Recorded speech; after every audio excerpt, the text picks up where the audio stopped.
البنات كي لاباس عليكم؟ كلشي بخير؟ نتمنى يا ربي تكونوا بخير وعلى خير في اتم الاحوال ان شاء الله. مرحبا بكم عندي في القناه، واللي اول مره كيشوف القناه مرحبا به، يدير ابوني ويدير جيم ويخلي كومونتير زوين، وان شاء الله يا ربي نكبروا القناه. علاش لا؟ اليوم جيت لكم بواحد واحد الطنجيه ديال الدجاج اللي زوينه وسهله وما فيهاش بزاف ديال التعقيدات. كنحتاجوا فيها انا عندي هنا نص الدجاجه. انا كنستعمل الدجاج مكونجلي، يعني كنجبدو من الفريغو كنخدم به، ما كنحتاجش انه زعما يطلق ولا شي حاجه، لقاش انا ديجا كنحتاج الماء في هاد الطنجيه، يعني ما كنحتاج انه يطلق. ولا كان عندك طري الاحسن، الا كان عندك طري كتجبديه كتكوني غاسلاه من الشفا وكتقوميه قبل، يعني كترقديه في العطريه ديالو عاد باش كتخدمي به. انا كنخدم به هكا مكونجلي نيشان. كنحتاجو هنا واحد 4 ديال الفصوص كبار ديال الثوم، وعندي هنا واحد الضامه ديال الدجاج، وعندي هنا واحد الراس ديال المعلقه ديال القزبر يابس، ومعلقه صغيره ديال الكمون، وعندي هنا واحد ربع مسيره. وما كنستعملش انا الملح كاع نهائيا، لحقاش المسير كنعرفو كيكون مالح. والضامه ديال الدجاج حتى هي راه كتكون فيها نسبه الملوحه. وهنا كنحتاج واحد الكاس صغير كنكون دايره فيه ديجا واحد القبيصه ديال الزعفران زغبه كيطلق فيه. وكنحتاج هنا نص كاس ديال الزيت العود. هادو هما المقادير اللي غنحتاج ان شاء الله في هاد الطنجيه. كنجيب واحد الكوكوط، ومن طبيعه الحال الكميه كتختلف، يعني هاد الدجاج ديالنا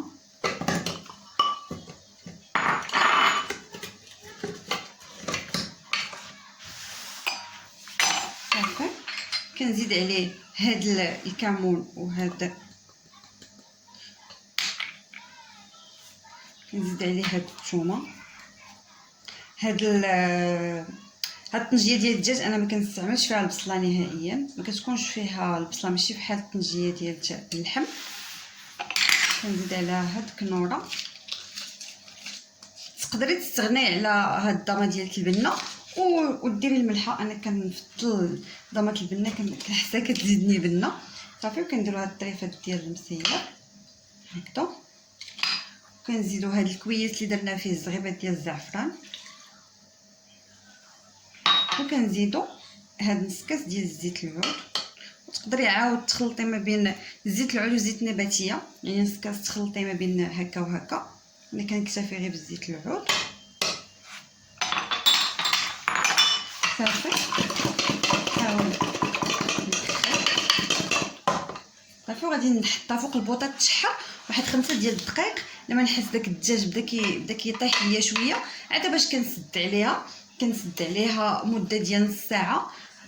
ما كنحتاجش انا الماء، كنكتفي بهاد الكاس الصغير هو اللي كنكتفي. يعني الا كنتي دايره الدجاج طري غادي ديري كاس كبير ديال الماء، يعني بهذا القياس هذا تقدري ديري كاس الماء. انا حيت الدجاج عندي ديجا مكونجلي، يعني غيطلق ليا الماء، كنحتاج غير هاد الكاس الصغير كيكفيني صافي. وكنسدو على الكوكوط نص ساعه على نار مهيله بزاف، حتى كتصفر، يعني نص ساعه بالحساب صافي. كنطفيو عليها وان شاء الله نوريكم من بعد ما طيب. هذه البنات الطنجيه ديالي بعد ما طابت، هانتوما كيفاش كتجي معلكه وزوينه، وكتجي لاصوص ديالها خاطره. ديت عليها نص ساعه بالحساب، كتجي بحال هكا على نار مهيله. ورافقتها بهاد الزعلوك اللي صايب. غنحطو ان شاء الله في فيديو اخر، وبالصحه والراحه، وخليتكم على خير. فيديو اخر ان شاء الله، في امان الله.